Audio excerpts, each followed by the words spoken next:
తప్పించి ఇవి కాకుండా భావితరాల కోసం విద్యా వైద్యం ఉచితం ఉండాలి. ఈ 5 ఉన్నప్పుడు భవిష్యత్ తరం అనేటటువంటిది స్ట్రగుల్ అయినా తక్కువ స్ట్రగుల్తో ఎక్కువగా సొసైటీకి పనికొస్తుంది. అయితే వీటిని అంటే సంక్షేమ రాజ్యం కోరుకునే వాళ్ళు లేకపోతే ఒక సెక్షన్ కోరుకుంటారు.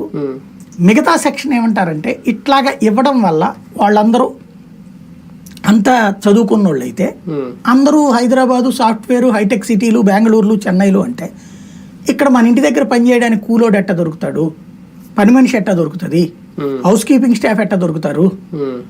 కాబట్టి అవి అందకూడదు అని కోరుకుంటుంది ఒక స్టేజ్లో ఉన్న వర్గం. ఇక్కడ తేడా ఏంటంటే ధనవంతులైన వర్గము లేదంటే కనుక ఆ ఆస్వాదించేటటువంటి పెద్ద వర్గం ఇంకొక వర్గం మా మాట పడుండే వర్గం కావాలని కోరుకుంటుంది.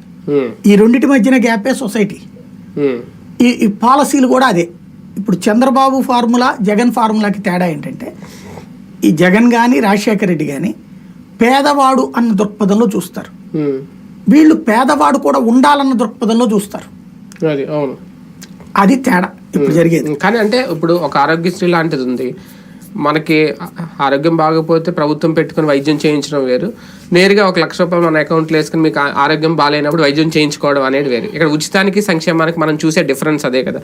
ఇక్కడ వెంకయ్య నాయుడు గారు కూడా చెప్పింది విద్యా విషయంలో ఉచితాలు ఇచ్చినా పర్లేదు, ఇలాంటి ఇచ్చినా పర్లేదు, మిగిలిన విషయాల్లో నేరుగా డబ్బులు ఇచ్చేది ఏదైతే ఉందో దాన్ని ఇప్పుడు కట్టడి చేస్తారని. ఎందుకంటున్నారంటే 1500 ఒకటి ఉంది రేపొద్దు నుంచి, మరి అది ఎప్పుడనేది ఇంకా స్టార్ట్ అవ్వలేదు. సూపర్ 6లో 1500 లేదంటే 59 ఏళ్ళ వరకు బీసీలకి ఇస్తానన్న పెన్షన్ కానీ 4000 రూపాయలు అది తగ్గించడం.